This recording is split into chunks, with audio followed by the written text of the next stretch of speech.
What is one financial principle or piece of advice you've changed your mind about over the years? Churchill said, when you're young, if you're not a liberal, you don't have a heart. And when you're old, if you're not a conservative, you don't have a brain. And part of that is, part of the thing that kind of goes with that idea is when I first started this stuff, I was a Pharisee about it. Everything, exact and hardcore. And so,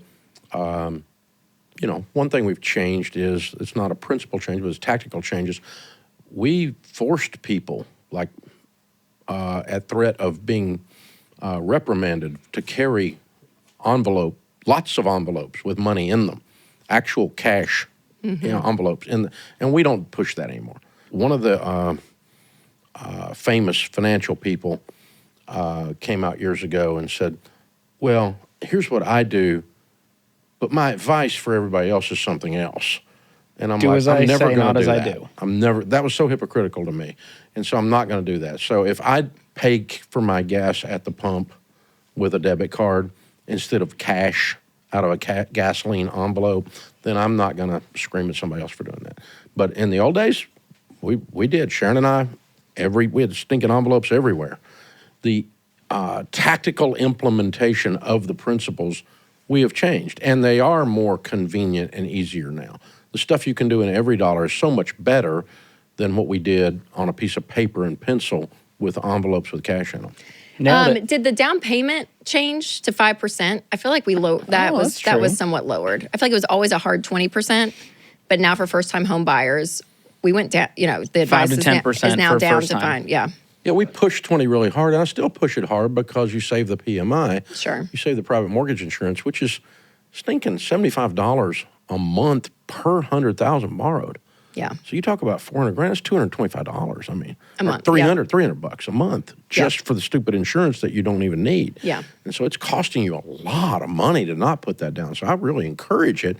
But yeah, I think some things like that might be one. That might be true, that we lightened up a little bit on that. Mm-hmm. But it's not because of house prices. It's more because we've just learned, getting involved in real estate and being an owner is more important than some of the ticky-tacky details. Yes. Because you do want to ride these waves up as these prices go up. Yeah, for sure.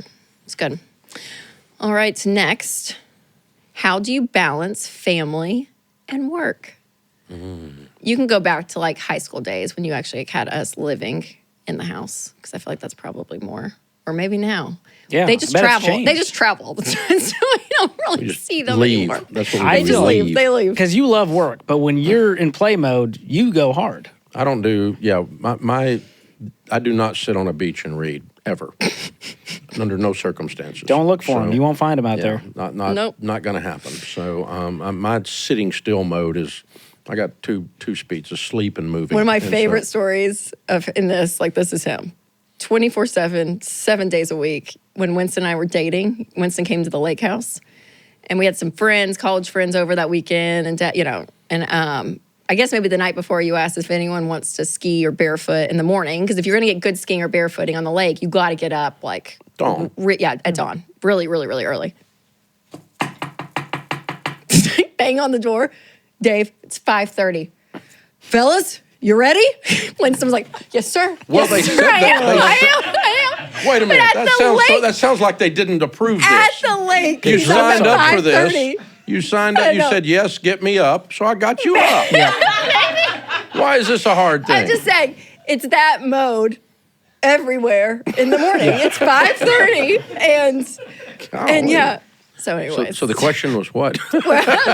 Work and family. Oh, balance. The great mythology of, and it's really come on lately like a big time thing. There is no such thing as balance. Because as soon as you're balanced, 1 second later you're going to be out of balance. It's impossible. What is this perfect moment in time?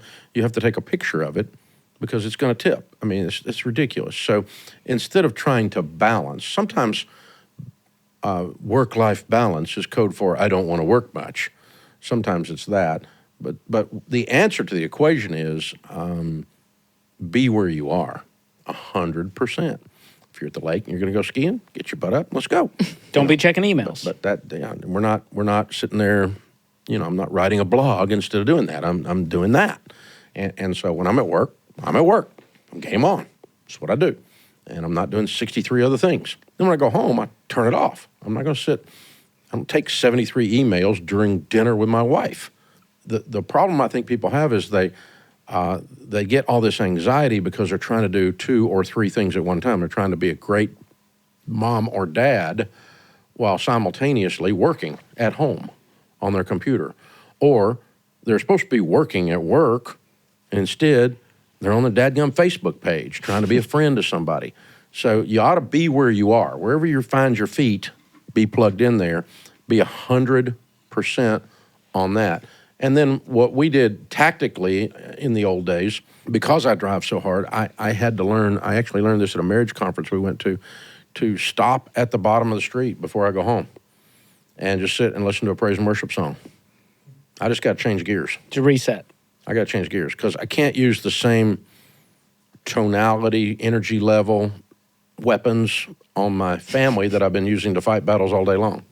So I need to reset. And the guy said, the other thing he said was when you get home, in the olden days, the warrior would take his musket or his sword off and put it above the mantle. I'm changing gears from warrior to dad or warrior to mom. The other thing we did tactically was we just said, okay, there's some things that are important, and we're going to signal to the family that they are more important than work by doing those things.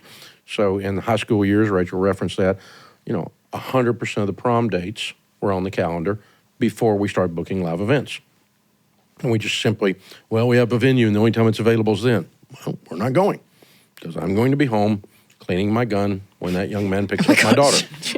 And so we're going to have a discussion here. And before You were much leave, nicer than that. not much, but You were. but I'm going to be having a thing. And, Daniel, I coached his ice hockey team growing up. And, we just put the ice hockey schedule on there and I worked around it because it generally was in the evenings and weekends. And so only an event or speaking gig or something come across some of those things.